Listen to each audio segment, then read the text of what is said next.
Good evening, all of you, to the 74th session of the weekly huddle. You all are quite familiar with the format of today's session, so I'll skip the introduction part. The topic for today is something that I'm sure each one of you have asked either to ourselves or we have been asked by our patients or friends and family with regard to what should be the best option here. One of the most common entity, I think, that we encounter in our daily practice, and something for which science is also not very clear. So what is the better way than doing a casual discussion when science does not give us a clear-cut answer on this aspect? I'm talking about artificial sweeteners or salt substitutes. And to get the discussion started, I am going to start with the clinical case, and I will ask Praneeth to give his initial opinion. To help us in the discussion, I have Dr. Radha with us, who is a chief nutritionist or I believe chief nutritionist at AIG Hospital. And we have Dr. Ravinder Reddy, whom you all know. He is a general surgeon at Care Hospital. So Praneeth, the case for today, which I have already put up in the invitation, it's a 42-year-old female. While she claimed she didn't have any symptoms, I could elicit later on in retrospect that she was having some non-specific weakness and polydipsia. She's a school teacher by profession. And recently she underwent a routine evaluation because one of her colleagues was diagnosed with heart disease. A male colleague was diagnosed with heart disease. So she thought might well get a routine evaluation, but I do think she was having some symptoms at that time.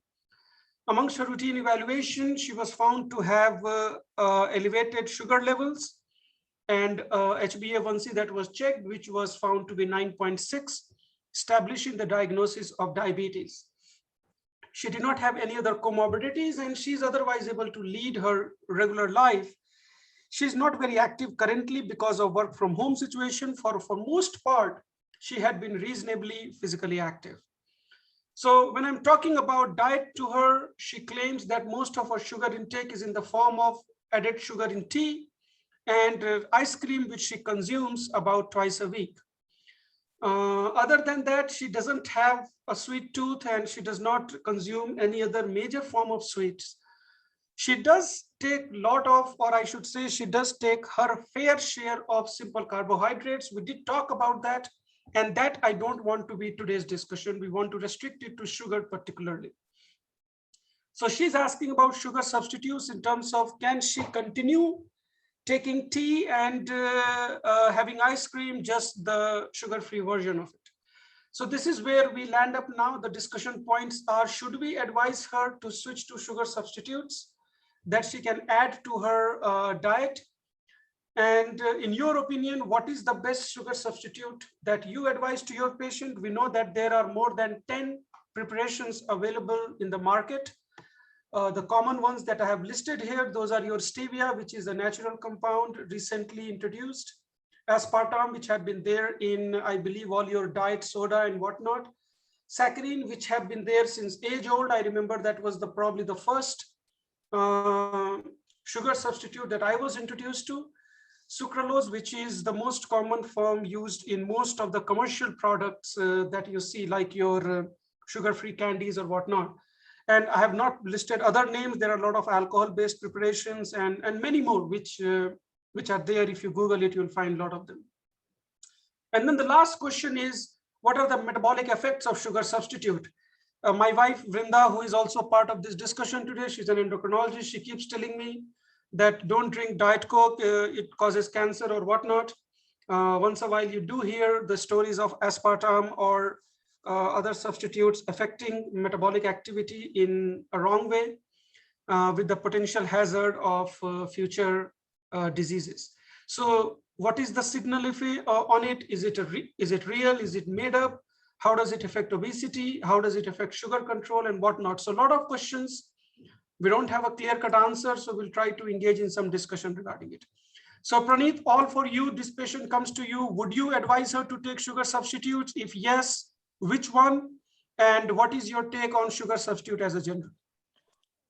Yeah, good evening, everyone. So, in general, about a patient with diabetes, talking about diet management and alternative substitutes, my take is when they talk about these tea and other fruits or other stuff that they are taking and which they attribute to their uncontrolled sugars, I would say that that is one part of the diet that you are taking. Like in a 24-hour time frame, if you look at it, there are a lot of things that we are eating, from the carbohydrates to other stuff as well, which overall counts to your total number of calories intake per day, and equally the sugars or the sugars that it contributes. So we are only trying to look at only one part of it and trying to forget the major chunk of it. So I would try to highlight that and bring their attention to look at the entire total daily intake of what all they are consuming and try to focus on them. I believe anything in moderation is okay, and anything in excess, excessively low, excessively high, is problematic. Now, after having said that, and if patient asks me about what is the opinion of sugar substitutes, can I take? I would say okay to take. I equally am eager to learn from today's session, because my knowledge per se on these things is less. One, I'm not completely aware of what are all the products that are available, and my knowledge goes is about those aspartame and all, and these newer substitutes. I'm not completely aware of it. But with a word of caution is to take in moderation, and anything probably the effects, metabolic effects on obesity or malignancy or everything, again probably is, I believe, a dose effect relationship, where anything in excess for longer duration, if we take, probably can contribute. But if we can limit, it should not probably cause much harm, and they probably are safe to use. So focusing on a total uh, calorie intake and the exercise or the burning of calories that you are doing should be a primary focus. And yes, if you are if you are okay with the intake of these sweeteners in moderate quantities, I would be okay permitting them to use them. And Praneeth, what is your thought on these things causing cancer and obesity and mortality and something else, or God knows what else is there? If they are taken excessively, I believe they can, but maybe if you are taking probably one or two of those tablets, I don't think they will be that harmful as it's being projected. Okay, let us see. We have Dr. Radha here with us. Dr. Radha, let us say if this patient were to come to me and if I would refer this patient to you for initial dietary counseling on new onset or newly diagnosed diabetes, I'm sure there are a lot of aspects of dietary counseling that you would do for the sake of restricting to sugar substitutes. What is your take on this? And then two particular questions that I have for you. One is the calorie load of sugar substitutes. And secondly, what is your feedback on the taste that patients tell you, that whether they are able to accommodate to the new acquired taste of sugar substitutes, or you never tell patients to take sugar substitutes at all, period? What is your take on it, Dr. Radha? A very good evening to all of you all.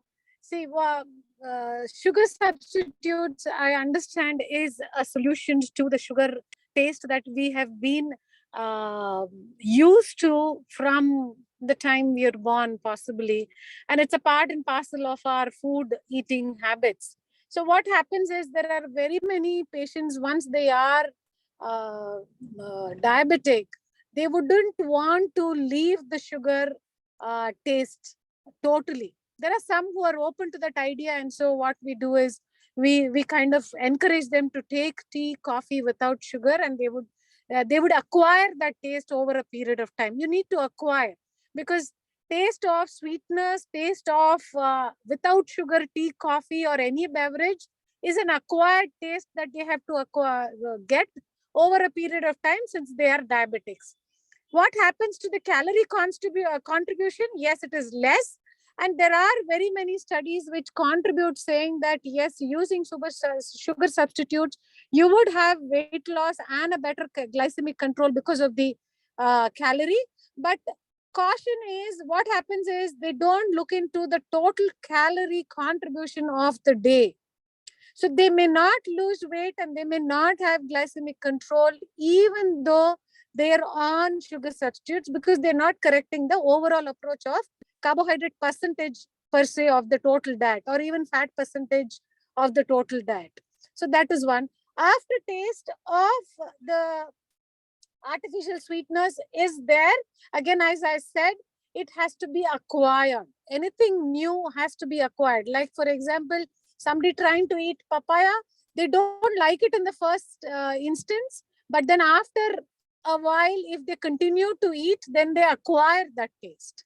It's a new food, and so we need to acquire that taste. Again, it comes with counseling, without counseling. So, but then limitation is the key to the whole thing, because of the latest trend that says that use of these do help in dysbiosis, and there are very many studies coming on that. So that's another aspect that we have to look into, apart from weight control and glycemic control. As a general, what would you say? You say that as a general, I'm sure there are pluses and minuses.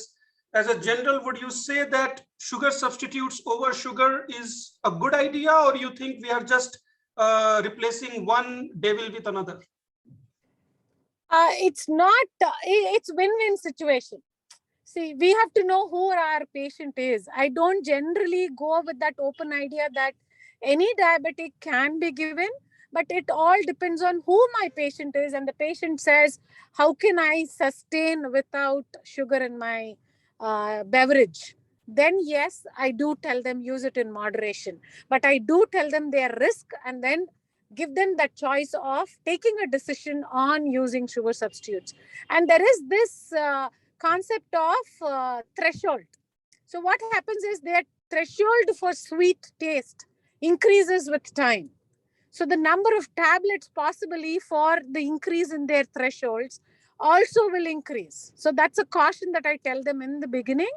But then it's not a total no, it's not a total standard or a blanket statement that we can give it to everybody. It cannot be. You mentioned about patient selection, and that is where today's case come into play. So you have a 42-year-old female who is pretty reasonably educated and motivated, and her A1C is high. In this kind of patient subset, would you offer them sugar substitutes? And if you need more questions about this patient, you can ask me. Yeah, actually, if the patient is educated and you given her scientific evidence to a certain degree to her, I'm sure she is convinced. It's the same thing, knowledge, attitude, and practice. KAP. I give her the knowledge, and possibly her attitude towards taking sweetness can change. And so her practice can be that she can avoid using sweeteners. So you would rather prefer her to not use Yes. at all? Given a chance, if my patient agrees to go without sugar substitutes, that's the best thing. As a professional, I think that would be a better thing. It's like do no harm. That is what I think is there in medicine, which Ravindra Reddy sir keeps telling us in most of his lectures. So the same thing applies here. I think knowingly, I should not say that do no harm. In the dietetics world, have you seen any personal evidence of signal towards sugar substitute harming, or you think that our patient subset is so small that objective data, yes, nothing. But then subjective data, there are patients who come back to me and say they have headache, they have nausea, they have abdominal discomfort on taking. So these are there. So I keep telling them, elimination, you try. If you're relieved with the symptoms, then it could be that, which are generally there. But then in some patients, yes, I do tell them that they can try the natural sweetener like Stevia. That has little less effect than the artificial or synthetic artificial sweeteners. Thank you, Dr. Radha. Let me see. Dr. Ravinder sir. Thank you so much. Thank you. Ravinder sir, you have been hearing this. I love sugar substitutes and I consume it far more frequently than what I'm supposed to. What is your take on it? You think that patients should not take substitutes at all? What is your take on it? Thanks a lot, Anoop, and good evening, ladies and gentlemen. And before I actually start, I'd like to take this opportunity to congratulate Dr. Radha in person, even though it's on the web, on getting the first prize in the recently concluded Parental and Enteral Nutrition Society of Asia annual conference. Thank you so much, sir. Thank you so much. Her paper was judged one of the best papers. So congratulations once again. Thank you, sir. Thank you.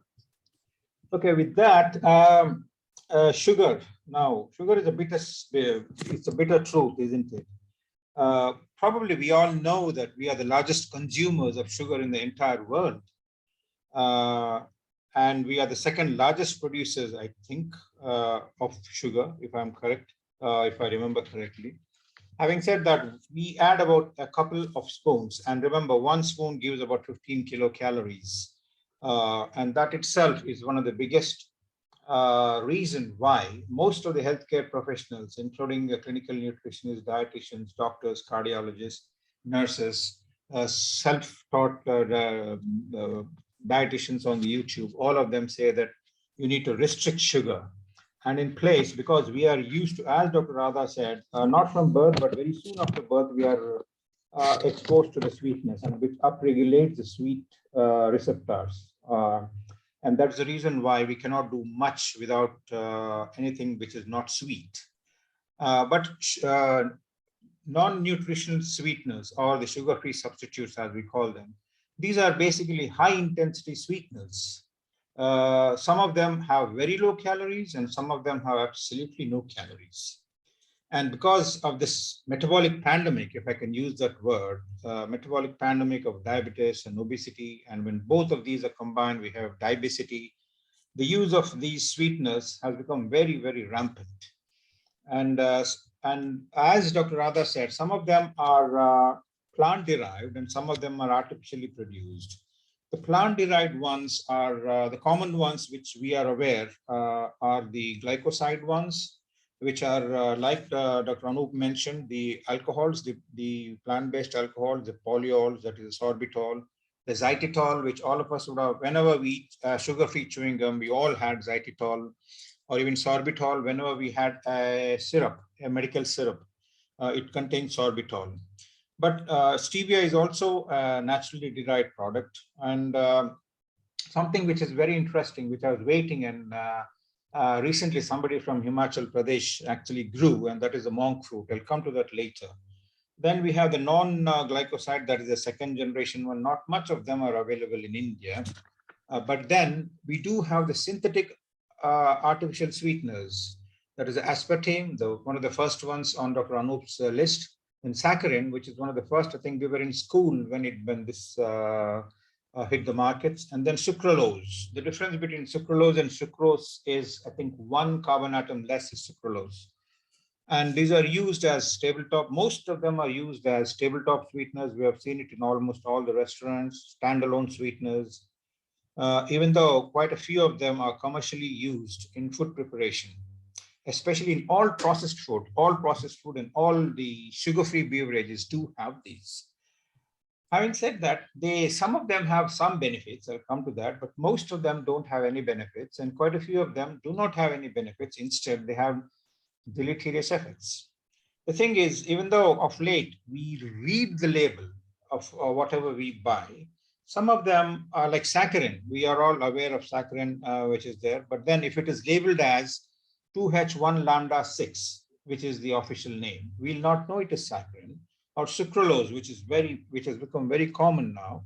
It has its own scientific name, I think 1,6-dichloro something, if I vaguely remember. But then that's how it is, that's how the labels are printed. Having said that, we have an organization just like similar to FDA in India, but not about medicines, but about food, which is the Food Safety Standards Authority of India. If you buy anything, it's already to be printed there as FSSAI. I think we have all the ones which you mentioned, Anoop, are like saccharin, stevia, aspartame, sucralose.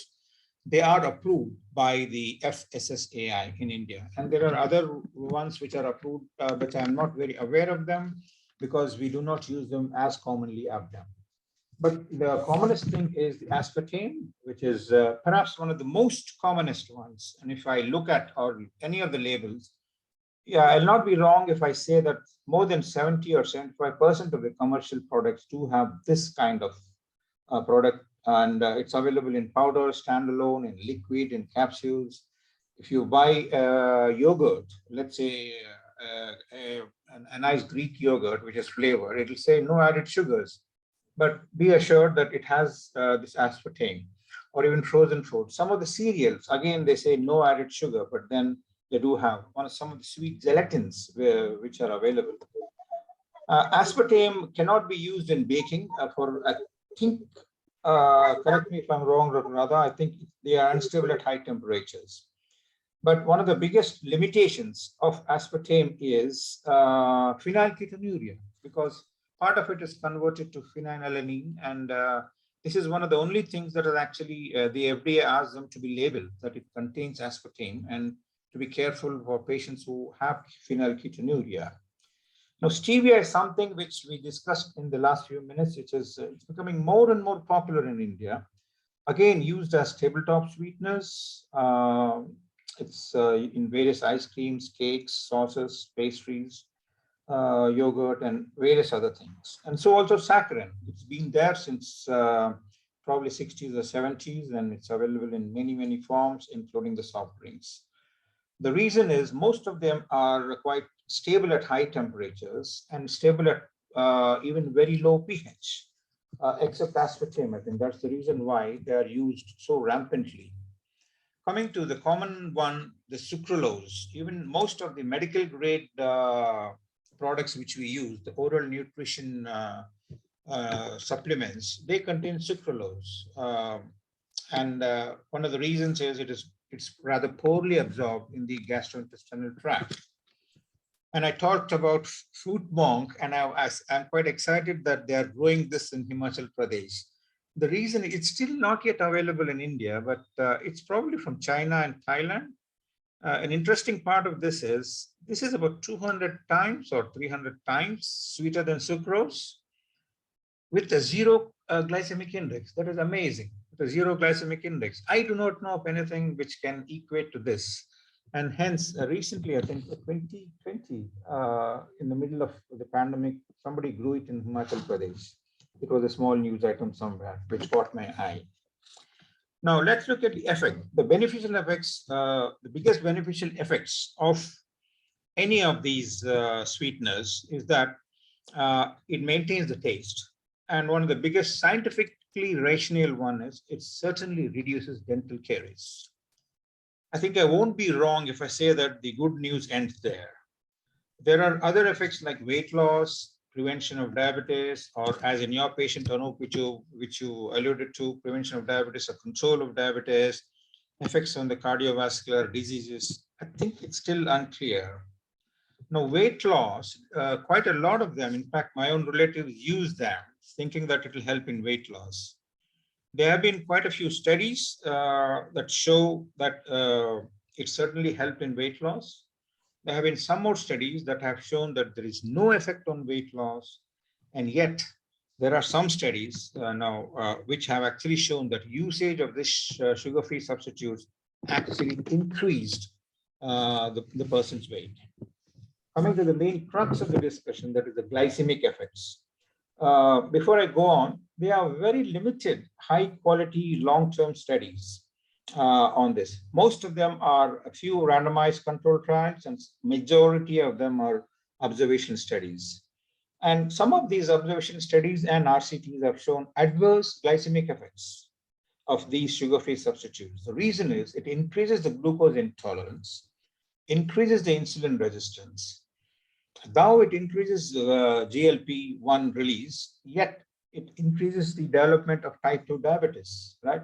And it is an irony that people who use it to control the type 2 diabetes, actually it there is a potential that it can increase. These are one set of studies, and yet there are some more studies that show that there is no effect at all on glucose metabolism. So the jury is still out on the glycemic loads. Coming to the main audience, which is the cardiologists or the cardiovascular disease, it certainly increases the cardiometabolic risk factors, and hence the cardiovascular disease increases, and not just the heart, but also the strokes. Again, we have very mixed results, and all of us are aware of Framingham study. I think that did show there's an increase in strokes long ago, if I remember. And then we had this Women's Health Initiative, which was a huge, I forgot the number, probably more than 60,000 or so, retrospective analysis. Again, it showed increase in cardiovascular and CVD mortality. I read this long ago to convince my own relatives not to use them. Yet there are some more studies like the health professional follow-up study that didn't show any effect on deleterious effects of cardiovascular disease. Now, the metabolic pandemic, which is on the horizon or which is rampant in India, is the non-alcoholic fatty liver disease. And once again, some studies have shown that these do increase fatty liver disease. Some of them have shown it has no effect, yet some have shown that it reduces the incidence of fatty liver disease. But one thing which I used to have, whenever I used to have alcohol, was to have Diet Coke. And then till I discovered that actually when we combine these, it increases the alcohol levels much faster, and it increases the inebriation much faster. And since then, I stopped having them with any of the soft drinks. But what is important is, as Dr. Radha said, headaches, because aspartame, especially some of them, but aspartame is something I remember that can trigger the migraine. Very few or small proportion of patients are actually allergic. They develop a true allergy to some of these sugar-free substitutes. And stevia is actually one of them. And so if you ask me who should avoid these sugar-free substitutes, right? Obviously those with a known allergy and those people who have a history of phenylketonuria. However, we have a huge population of bowel disorders in our patients, be it inflammatory bowel disease, or irritable bowel syndrome. And thanks to the rampant use of proton pump inhibitors by 9 out of 10 clinicians in India, small intestinal bacterial overgrowth, both in clinical and subclinical aspects, is rampant. That is increased by this sugar-free substitutes. Dumping syndrome certainly is aggravated, and also those who are unfortunate to have celiac disease. And we do not know why all this occurs, but probably there's a very strong hypothesis and perhaps some evidence that all of these sugar-free substitutes do increase the proteobacteria which cause dysbiosis, like Clostridium and E. coli and Vibrio, Campylobacter, Enterococci, and Aeromonas, various other things. At the same time, reducing the good friends which we have are the Lactobacillus species, the Bifidobacterium species. And because of this, we have the various alterations in gut and resulting in dysbiosis. And hence, any patient who has bowel, gaseous dyspepsia or non-ulcer dyspepsia, I think we should think twice before we actually ask. If your patient says, can I have these? Then take for their history. I think that should be quite appropriate. Bariatric surgery is something which is becoming very rampant in all the hospitals which we work. There are different cardiologists from different hospitals. In every hospital, it is being purported by the management, and also quite a few of the surgeons actually do it. And unfortunately, a lot of surgeons use them in the preoperative period because they use the low-calorie diet, and to make it acceptable to the patient, they contain the sugar-free sweeteners, which actually acts in a reverse way, because it again increases or upgrades the taste receptors or the sweet receptors, and causes difficulty in control of weight in the post-operative period.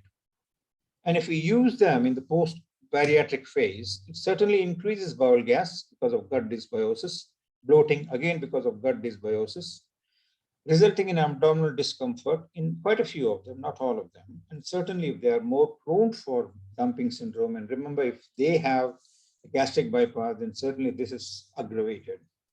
So to summarize, presently there's no evidence to say that sugar-free substitutes are good or they help anybody. The only way to, I think, is to tell our patients that there is one evidence-based message, and that is it certainly reduces dental caries. But the other things, reduction in weight, increase in weight, reduction in cardiovascular disease, reduction, again, the jury is still out. Regarding the cancer association, well, there have been papers, but there is no clear-cut evidence that there is a cause-effect relationship or a causal relationship between sugar-free substitutes and cancer. Perhaps it certainly increases, if it increases the adipogenicity and increases the baseline inflammation by increasing IL-6, then chronic inflammation is a good nidus on which any neoplastic things can actually manifest on. So maybe that's an indirect rather than a direct effect. So if my patient asks me, I got diabetes, or most of them actually, whenever I discover that they are sugar-free on rounds and other things, I actually tell them, please go back to having sugar. I take a history. Okay, if you're having 2 tablespoons of sugar, make it 1 for the next 10 days. And after that, make it half for the next 20 days. And then make it 1/4 for the next 30 days. And then gradually do away with that. And that is the best one, rather than going cold turkey, gradual suppression. And we need to take the extra mileage to actually convince our patients the lack of evidence of the benefits of sugar-free substitutes, perhaps even the potential side effects of these. At the same time, reiterating that, yes, if you got dental caries, yes, they help you. Anoop, that's it for now. Anything further, I can add more. Sir, one question which is there in the chat box, which I will ask right now, that is, where does honey stand in replacing sugar? Any sugar, any form of sugar, be it white sugar, brown sugar, or sugar in granules, or sugar in cubes, sugar in form of jaggery, sugar in form of honey, all of them increase. Honey is actually, between all of them, honey, even though there is some evidence that it is anti-inflammatory, helps in sore throat, upper respiratory infections, helps in probably as a beneficial effect in curtailing gut dysbiosis, but long-term effects of honey, those who consume it daily, they are prone to develop fatty liver. In fact, you just need to go to any of these websites and look at the chronic ingestion of fructose. Honey, the richest source of fructose is actually honey. So it is dangerous to have it occasionally, yes, but not regularly on a routine basis. The reason is honey will not cause the same effect on insulin as sucrose does, right? So at the same time, it is quite abundant in calories, and these calories will actually get converted, and they go and settle down. And the commonest areas where it settles down, remember, the first pass is actually in the liver. So hepatic steatosis, non-alcoholic hepatic steatosis, is a clear and present danger of honey if consumed on daily or regular basis. Occasionally, it's okay. Having said that, I have a bottle of Hanukkah honey. Whenever I have a bit of a sore throat or something, I just gobble a spoon, and then maybe it is psychological, I feel good, but then probably it is the taste of it, but then I do not have it on regular basis. So any of these sugars, white sugar, brown sugar, jaggery, all of them have the same metabolic effects, or meta-inflammation as it's called, or met-inflammation as it's called. All of them increase the Faecalibacterium, reduce the Faecalibacterium browsetsii and many other important good bacteria in our guts and cause deleterious effects. So no to honey on regular basis. Honey, the word honey can be used to call your better half on a regular basis, but not to consume. Anoop. Thank you so much, sir. And talking about that, before I ask Vrinda for her opinion, I'll just share one anecdote. So back in the day, I was reading about how restaurants in New York, they are experimenting with robots. And essentially the idea here was there will be a robot in the kitchen, and potentially at some point you can even take that, buy such robot for your own home kitchen. And essentially what that robot does is you feed in the quantity of food or drink that you are preparing, and the robot will choose how much sugar or salt to add based upon what your preparation is. And the robot is auto-programmed that if you are cooking the same product and the same amount or whatever amount every single day, then the robot systematically reduces the sugar or the salt delivery by 1% every single time. Even if you set the robot as, let's say, give me 2 teaspoons of sugar with this kind of, with this much of tea preparation, it will register as 2 teaspoons, but every single time it will reduce 1%, it will take 1% out, and the same things for the salt as well, with the idea that this 1% gradual change over the period of time will retrain your taste buds, as to speak. That was about 10, 12 years ago that I was reading. Of course, I don't see such a robot in our kitchen these days. So at some point that idea probably fell down. Very interesting. Thank you. Yeah. So Vrinda, we heard Dr. Radha and Dr. Ravinder speak about this. Tell us your impression. How does it affect the endocrinology aspect of it? And is it something that the new onset diabetes patients should start using? Hi, good evening, everyone. I think Dr. Ravinder Reddy really summed up very nicely about the data that we have out there regarding artificial sweetness. So suppose if this patient came to me, I usually shy away from discussing about artificial sweetness because, you know, my main goal is to have them decrease their total caloric intake, especially, you know, decrease the use of refined sugars. But as Dr. Radha mentioned, the most common question that comes is that, you know, I'm used to using like, you know, sweet tea or coffee, and how will I do without it? So to cater to that need, sometimes, you know, and especially reading the patient's mind, you know, I mean, every patient is different, but if the patient is somebody I think would be, you know, somebody I can counsel enough that, you know, restrict the use of artificial sweeteners to say maybe your tea or coffee, one a day, then I usually will, you know, breach this topic of artificial sweetness. So I usually will tell them that, you know, a pellet or so in your tea or coffee, 1 cup a day would be okay to start with to use. Because my thought is that usually like these artificial sweeteners, you know, they are a part of something. So whatever they are a part of is usually carrying additional calories, additional carbs. So, you know, having like, you know, having an artificially sweetened beverage or artificially sweetened, you know, cookie doesn't necessarily make a unhealthy thing healthy. So, you know, maybe it'll make it less unhealthy, but usually the point I'm trying to make is that if at the same time they can decrease their total carb intake for the day, then I am okay with them using artificial sweeteners on a very moderate basis, like in their tea or coffee. Usually, if I'm able to read the patient's mind, that's where I start the conversation from. As Dr. Ravinder Reddy mentioned, the data is very iffy regarding, you know, the obesity, you know, helps in weight loss or not, whether it, you know, promotes glucose intolerance or diabetes. And I think because the data is so, you know, inconclusive or iffy, I usually shy away from actually recommending artificial sweeteners to my patients.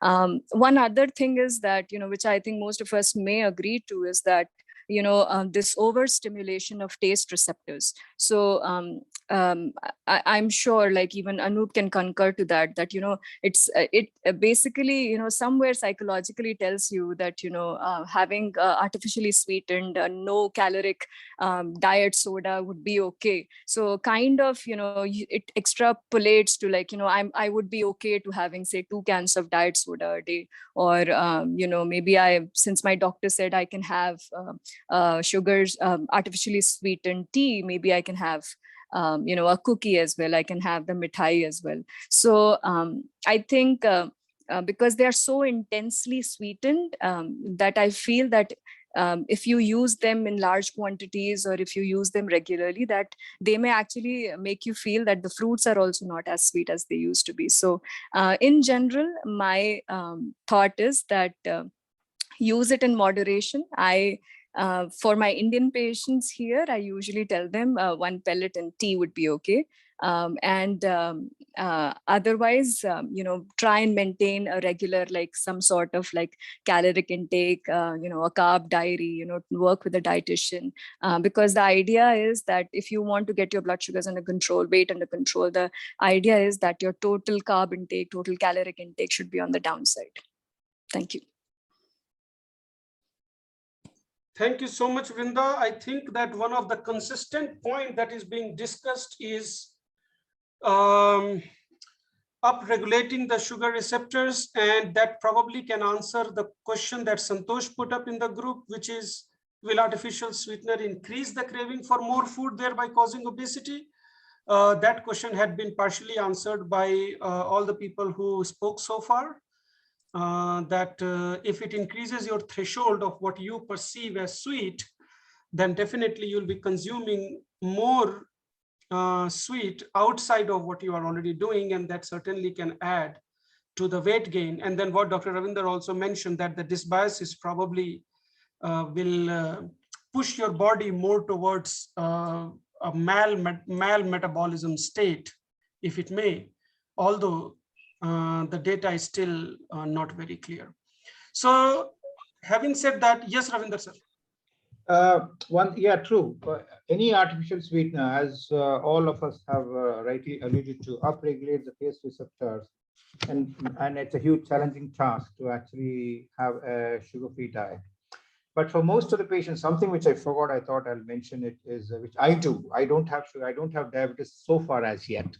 But I use tea, coffee, whatever. I actually use a pinch of cinnamon and cardamom, and also a very small amount of clove powder. And I found they are as good as anything. And in fact, it actually increases the adherence to avoiding sugar completely, A, and B, not to depend on any of the sugar-free substitutes, cardamom powder, cinnamon powder, or even clove powder. But clove powder has to be taken in very small midgets.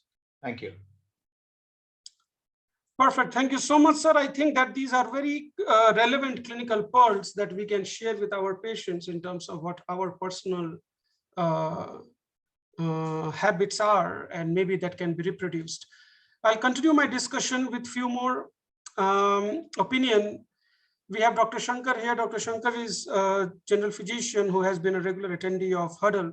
Sir, you heard pretty much the entire discussion on sugar substitute. I'm sure once a while you do find discussing this with your patients. What is your overall perspective about this topic? Thank you, one and all. Most of the topics I've been covered by Dr. Radha, Dr. Vrinda, and Dr. Ravinder Reddy very nicely. Nothing is left to me to speak, but there are so many myths, apprehensions are spread amongst the healthcare professionals and even in the lay public also.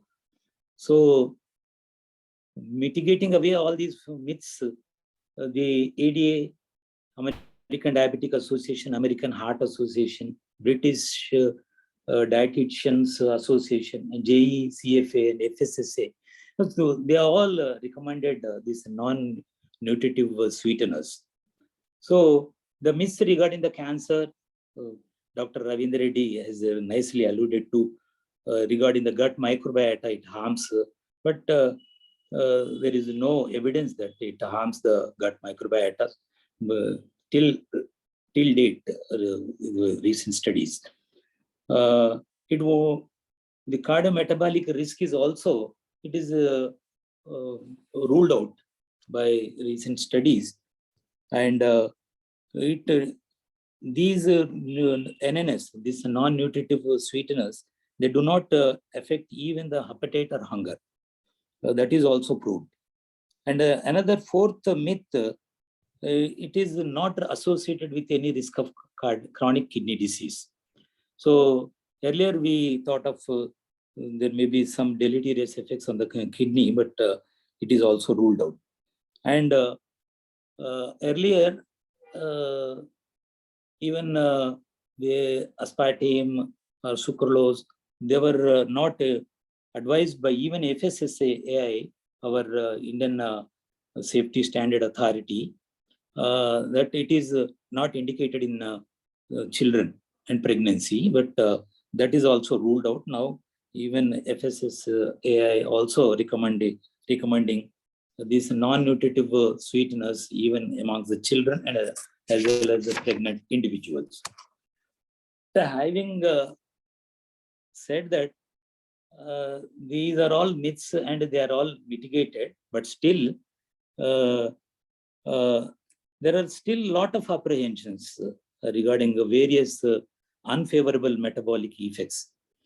Though they are found safer by many studies, but still it warrants further well-designed large-scale studies with all the evidence available till date.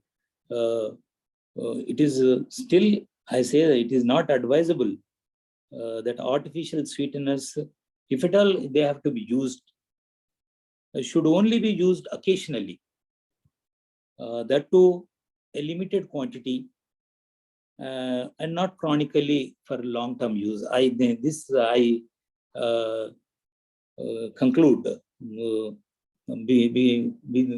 these myths and facts and these apprehensions amongst the even healthcare professionals, because after all, these are all chemicals. Even if we drink water in a plastic bottle, that causes, that has got some harmful effects that Dr. Ravindra Reddy, he knows better than me. So these are all also chemicals. So definitely they do do some harm, which may not be unnoticed in the long term, but most of the times I discourage using these artificial sweeteners to my patients. I tell them take tea or coffee or anything without sugar, refined sugar, and get accustomed to that type of habit of living. So we have got so many artificial, we have got so many alternatives to our artificial sweeteners, which I encourage to my patients, which are safe, and at the same time they are having added benefits. They contain rich minerals and as well as vitamins, like as it is discussed, honey and molasses, that is a jaggery, which is available. Most of my patients, I tell my patients that get jaggery from this Vidarbha area or Nanded, the Nizamabad area. That is freely available, that organic jaggery. I ask them to use instead of refined sugar, these alternatives. They do contain even a less amount of calories also. And as it is discussed, the sugar alcohols like xylitol, erythritol, yocon syrup, they can be used. And especially, I encourage my patients to, if at all, if they want to use artificial sweeteners, I recommend them stevia. This is a plant source artificial sweetener, non-nutritive. It is 100% natural, and it has got no calories, 0 calories. So if at all I recommend my patients to take stevia. In fact, regarding these artificial sweeteners, somebody quoted that we are dealing with a wolf in a sheep's clothing. So better I avoid these artificial sweeteners till the safety data is released with the large-scale studies. I encourage only these alternatives to artificial sweeteners, or I encourage my patients to avoid refined sugar and accustomed to take tea or coffee or anything without sugar. Thank you. Thank you so much, sir. In fact, a few months ago, I thought, well, let's go with Stevia. This is the what you call the latest model of a phone, if you may. And, there was some sense of achievement associated with it. So I bought a full packet of Stevia, took the first taste of it, and I hated myself for the next 2 days. So the rest of the packet is sitting with me. If somebody wants to taste, I can ship it to them. But I hear you that Stevia being the plant-based product, I think it certainly seems to have a little bit of attraction to it. Acquired taste is something that we do have to talk about, and definitely it's a zero-calorie product, no doubts about it. The data certainly needs to come out, and that is one of the basic problem of all these nutritional products, where while we have been using some of these products for decades, systematic data is still something difficult to find because they are lifestyle products as compared to medicines for which randomization and control can be done. Santosh asks, out of all of these, which one to choose from? And Santosh, I don't think there is a correct answer of which one to choose from. You did mention some of the names. I'll just put it up. You mentioned Stevia. Stevia is something which, as Dr. Shankar said, he's recommending to a lot of his patients. Tagatose, I am not quite familiar with. Monk fruit extract seems to be Dr. Ravindra Reddy's favorite, although that is something which I believe is not yet in the market. Sugar alcohol product, whether you like it or not, you are consuming it in one form or the another. Same thing is with saccharin, whether you like it or not, you are consuming it in one form or the other. And I don't think there is any superiority for one over another. So with that, let me ask Somaraju sir about his opinion. Sir, you heard all of us talking about this very, very important and very relevant discussion, which I believe all of us at some point have discussed about. What is your take on sugar substitute? Is it something that you would recommend to your patients, and over the past decades of your practice, how you have seen it evolving both in terms of data as well as in terms of clinical practice? Thank you, Anoop, and it was a very useful and learning experience for me, and listening to Dr. Ravindra Reddy, Dr. Radha, and Dr. Vinda, and others, and I learned a lot of things. But having said that, I have some of my opinions and some of my practices which everybody may not agree, but I'll have to mention it. Number one, all forms of sugar are poison. All forms of sweetening is poison. The word pandemic that Dr. Reddy appropriately used across the world, by even US and India particularly, is related to that. And professional associations, government, politicians, and business and industry will not allow anything different to come out. So don't go by professional associations recommendations, don't go by government and food industry recommendations, etc. That's how in the last 70 years we misled the public on carbohydrate diet, fats versus carbohydrates, etc. And even smoking, how long we took to try to say it's bad. So all forms of sweet, I tell my patients sugar is poison, and sugar substitute is poison plus. And I have seen patients who have serious arrhythmias with aspartame and some of the other products. And there are reports of sudden cardiac death in some of these patients, and some of them are ascribable, some of them are associations. So having said that, not everybody may agree with me. I tell my patients directly this: sugar is poison. I not only tell the patient, but also tell them this dietary advice we give to you. If you have a family history of diabetes or you have diabetes, you start eating as if you have diabetes now, and we counsel the whole family. And again, I'll say that sugar is poison. All forms of sugar tasting, sugar-like thing, there's a gut-brain signaling. And I won't go more into details. Even the touch of it will produce insulin resistance. And I'll leave it here. Thank you. Somaraju sir, I do have a question for you.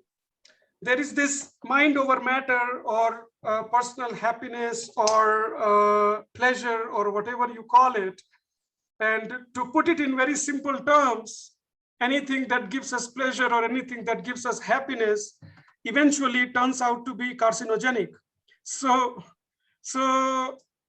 at what point do we start talking about missing all these pleasures of life for the sake of better health, understanding that most of this health we are talking about is physical health. And I'm just trying to play devil's advocate. If I'm not happy, what will I do with a healthy heart? What is your take on this? I suggest that you do a study across large populations and the world across, and people who eat a lot of sugar versus people who don't eat, which one are they, who are more happy? And probably the answers will come out. Long-term happiness. So that is probably when we start this habit forming in the very early age. Like there are certain population in the world which are very low consumers of simple carbohydrates, like we talk about Mediterranean diet, or we talk about certain population where use of potatoes or potato products is uncommon. And then there are population like Russia and other parts of Asia, where potato-based diet is one of the staple diets, as to speak. So, Dr. Anoop, yeah. I'll interrupt here. To try to generalize, say, dietary advice across the world, across all professions, across all sorts of people is not realistic. Suppose you have a physical laborer who works so many hours a day, endurance type of work, and physically they are working from morning to evening. Their eating habit can be different from different grades of physical activity or no activity at all, and accordingly we should advise. And then when you say sugar is a poison, it's poison for many of us who don't do, who are least active. It is not a poison for a physical laborer and our carbohydrate, etc. So in other words, there is no single advice as to what should be advised to each individual and each group of people, each type of person. Individualize, that is the key. Sir, that point is absolutely well taken. I do think what you said, we should certainly pay a little bit more attention towards individual profile before we generalize what kind of advice we should give them. And that individualization has to be person specific, job specific, work specific, and probably regional and genetics and whatnot. So things become a little bit more complicated, but it does deserve an attention. I think that part, I totally agree with you. Shankar sir, you have anything to add before we start closing the session? Nothing to add, sir. All have alluded to many of facts, many things regarding the artificial sweeteners.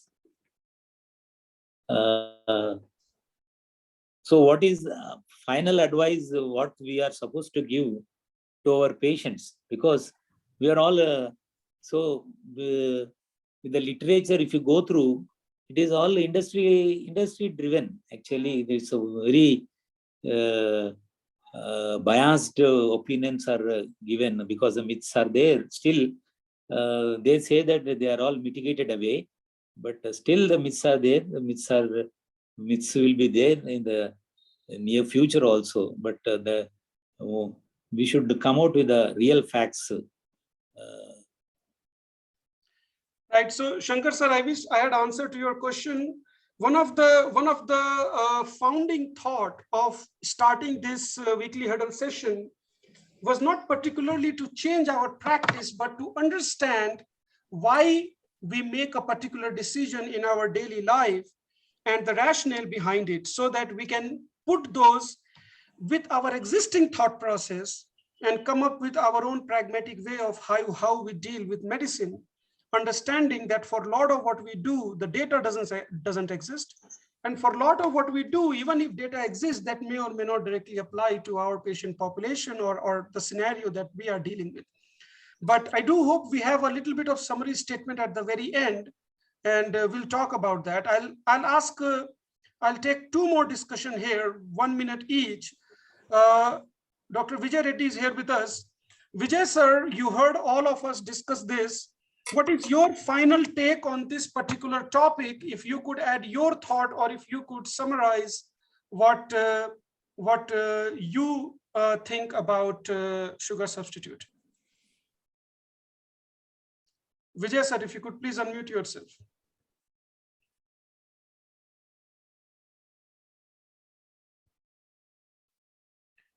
Okay, there may be a little bit of transmission issue there. Maybe I'm not able to get. Yeah. Yes, sir. Anoop, Yes, sir. Anoop, Please. my Please take go ahead. on this, it is choosing between a devil and a demon. The artificial sweeteners, most of the things, suppose if the patient comes to me with an advice for artificial sweeteners, I strongly say no, and I strongly concur with the ideas of Dr. Bunda. And this artificial sweetener, there is no robust evidence. And there are if at all I want to prescribe, I will choose the oldest, safest, and inexpensive saccharin. Apart from that, I don't advise any other artificial sweeteners. Thank you. Thank you so much, sir. Praneeth, can you answer Dr. Shankar's question in a summarizing way? So what we should be recommending to our patients, and that will be the summary for today's discussion. Yeah, a commonly available thing and quite frequently asked question in our daily practice, and thanks to Radha, Dr. Ravindra Reddy, and Vrinda to kind of sum up. So the take-home messages are: there is no definitive good substitute that we have here. The most important thing is the total number of calories that the patient is taking, which has to be stressed upon, and it should not be the sweetener should not come into picture as an alternative to the number of calories that they are taking. Having said that, with whatever Dr. Ravindra Reddy said, the advantage does not seem to be as attractive as the problems that it comes with. So discourage the patients as much as you can, and encourage them a healthy lifestyle, and encourage about taking a better alternatives rather than finding a new habit of getting habituated to these artificial sweeteners, where the evidence right now is still not clear that it is having advantages, and it only has a bit of side effects, so to speak. So discourage the patients and help them to adopt a healthy lifestyle. Perfect. Thank you, Praneeth. And I thank all of you for attending today, particularly Dr. Ravinder and Dr. Radha for sharing their thoughts. As you all know, we do this discussion every Wednesday at 7 p.m. and we will be back next Wednesday with a new topic. If you do have any topic in your mind that you think we should discuss, please share with me and I'll be happy to include it in our future sessions. I wholeheartedly thank all of you for being with us so long, and we hope that someday I will be telling you that this is our 100th session of the weekly huddle. Thank you all. Good night. We'll see you next Wednesday. Thanks and good night, everyone.